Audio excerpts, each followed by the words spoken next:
Long Day's journey into Marinara is pretty brilliant. This is the 19th episode of the second season of The Golden Girls. This is directed by Terry Hughes, and as always, there will be spoilers from now. As I go through the episode, I'll go through things chronologically and share some thoughts along the way. And it starts off with Sophia coming into the house with a dance trophy and her dance partner, her date, Tony, played by Joe Alfasa. And then Rose comes into the room carrying a chicken in a cage. It actually belongs to somebody down at the centre who's gone on a trip, so she's looking after the chicken in the meantime. And we get to see a demonstration from the chicken as it plays this teeny tiny piano. And it's an absolute delight. To be honest, I probably would have found it impressive, but there was a piano playing chicken on either Britain's Got Talent or America's Got Talent, I can't remember. But had I not seen that, I would have thought that was pretty impressive. Angela then arrives. This is Sophia's sister, of course. And they spend some time catching up, and then Rose is about to begin one of her very long stories. And I thought this was an absolute delight because everybody decides, actually, I'm really tired, I'm going to bed. They leave the room, and Rose says that she'll just continue telling the rest of the story once they all get up.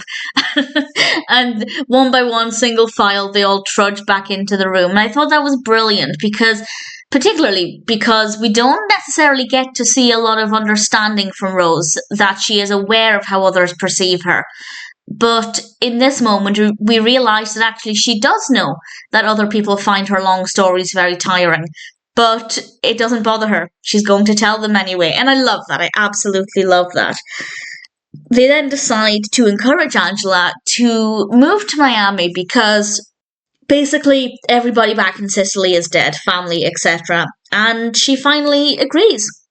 And Dorothy suggests that she stays with them until Angela finds somewhere else. Sophia's not exactly happy about this, but this is what happens. And she comes back a little while later. Angela comes back from viewing an apartment, and the apartment seemed really great, but it was not large enough to keep a goat.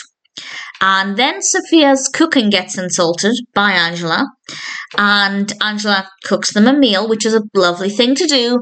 And we have this rather funny scene where everybody is sitting around the dinner table. Well, Sophia, Blanche, and Dorothy. And just as they lift up the fried chicken that Angela has made them, Rose comes in, panicked. The piano-playing chicken is missing. And there's just almost a freeze frame where nobody moves. And we, the viewer, are given a chance to realise that Sophia, Blanche, and Dorothy are all holding up bits of fried chicken. And they call out to Angela to ask her where she got the chicken from, and she says the garage. Dorothy tries to comfort Rose, because obviously she thinks that this piano-playing chicken has just been cooked. She's obviously devastated and also unsure about how she's going to break the news to the chicken's actual owner. Meanwhile, though, Angela has found somewhere. And just before she moves out, she and Sophia decide to call a truce. They're not going to fight anymore. And then Angela's new roommate comes to collect her. And it's Tony, Sophia's date from the beginning of the film. And Angela goes and moves in with him. And then Dorothy comes home a little while later.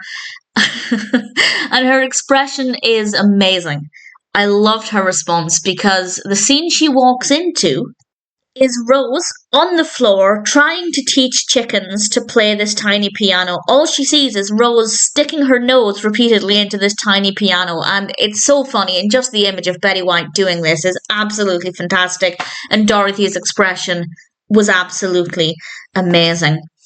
Sophia then says that she phoned Tony and she heard a woman in the room with him, so she's decided she's going over and she's going to kill Angela. And she goes over, and Angela's there in her bathrobe, and she's carrying her bag the way Sophia does, which I thought was adorable. And she says she'd been out shopping all day, she'd come home and had a shower. What's wrong with that? And then Tony is also similarly dressed, and he says that Angela is just his roommate. There's nothing wrong with that. And it seems like for a moment we're going to believe him. And then out comes another woman. And we realise that the other woman was not Angela. It was this other woman. And we then go back to the apartment, and Sophia and Angela are making up, and everything seems to be fine. And then we hear music, and I honestly thought one of the chickens had learned to play the piano. That was my initial thought. And then we find out that it actually was the original chicken, the original piano playing chicken. And we learn that Angela did get the chicken from the garage, but she got it from the freezer in the garage. Honestly, I didn't think that. That never once came into my mind. I genuinely thought she'd killed the piano playing chicken. So I thought that was a delightful surprise. And everybody's made up, everybody's happy. Rose is on the floor with the piano playing chicken, and Dorothy tells Angela she can stay with them while she finds somewhere else to live, because obviously she's not staying with Tony now. And in unison, Angela and Sophia both say, "Dorothy, can I see you for a moment?" And it was just an absolute delight and a great way to end things. And they walk off to the side, and we see Rose on the floor with the chicken, and it was just delightful. It's a really fun episode, definitely very unpredictable in a lot of ways, and I really thoroughly enjoyed it. Long Day's journey into Marinara is definitely a brilliant episode of The Golden Girls.